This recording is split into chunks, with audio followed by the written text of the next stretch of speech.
existe un vaccin anti-impérialiste dans les pharmacies? Réponse non. Alors, la question qui se pose ici, c'est comment intégrer la structure, comment intégrer la lutte contre l'impérialisme dans nos gènes.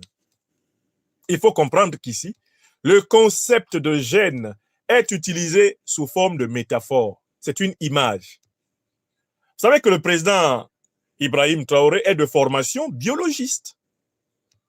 C'est un universitaire qui a fait ses études fondamentales en biologie dans l'université du Burkina Faso. C'est un titulaire de diplôme de biologie. Donc, il utilise des termes qui viennent de son champ de compétences.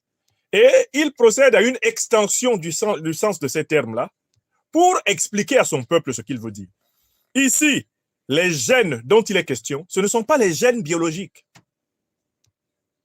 Les gènes, ici, sont le symbole du mental, c'est-à-dire de l'intériorité profonde de chaque personne, de ce qui fait notre personnalité.